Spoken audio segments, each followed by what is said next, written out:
I love this picture that I pulled off the internet. What a beautiful snake. And oh, those fangs look so sharp. Well, don't worry. I don't bite like the snake will want to bite you. Um, I really want you to communicate with me. I really want you to talk with me. You'll have lots and lots of opportunities to do that.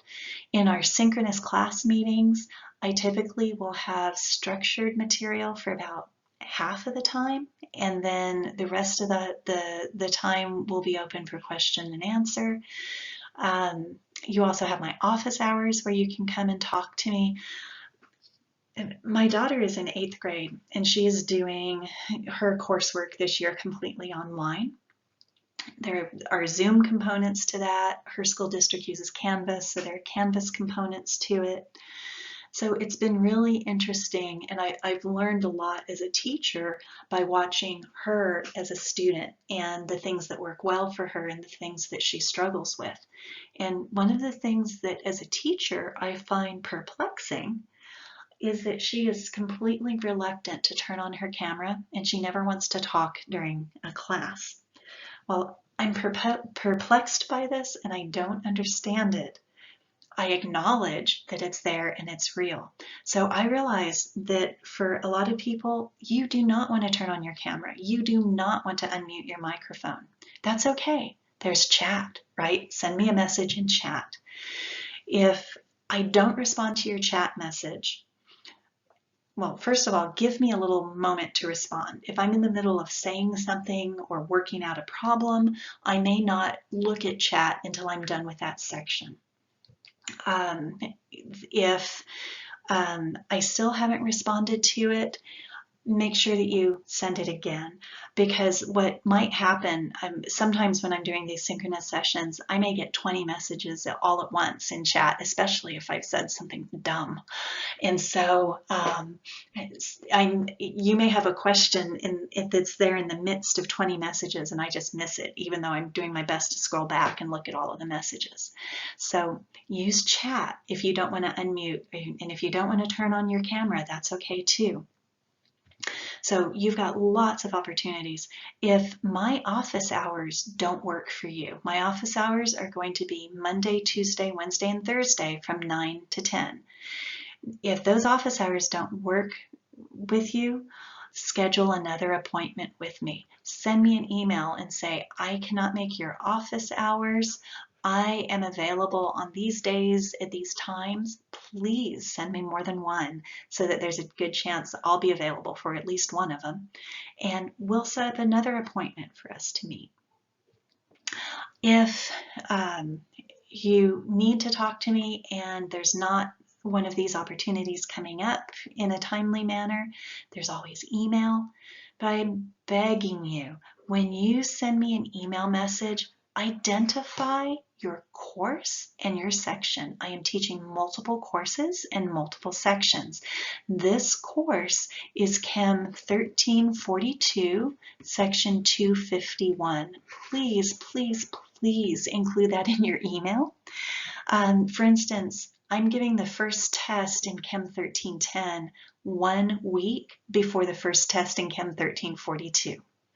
So that means that if you're sending me a question about the first test and I've been working with 1310 students and I'm just assuming you're another 1310 student, I'm going to be getting you in a panic because you're going to be thinking that the test is a week earlier than it is, right?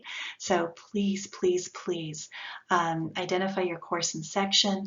And another issue is I'm not going to go hunt for you. I have too many students in too many different sections to spend the time trying to locate where one particular student is.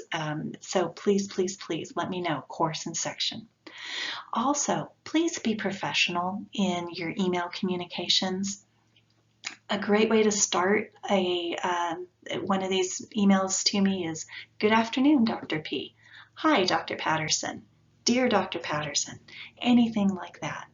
Not, hey, Mary. I actually received an email from a student one time that started, hey, Mary. Not good. Please, please, please don't do that.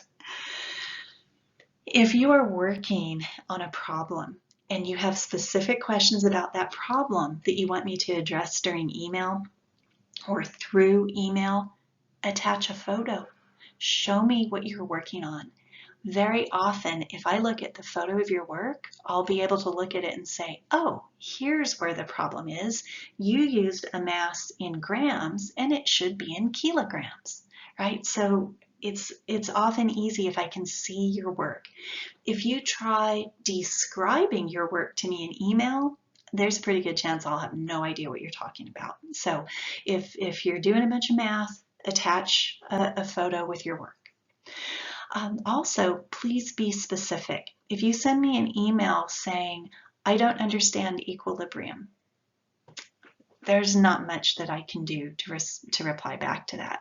But if you send me an email that says, I don't understand how you decide what goes in the top and what goes in the bottom of the equilibrium constant expression, well, in that case, I can respond back. I can say, hey, the top is where you put all of the products, the bottom is where you put all of the reactants, and the coefficients in the balanced equation become exponents, right? So if you're specific, I can be specific back and solve your questions.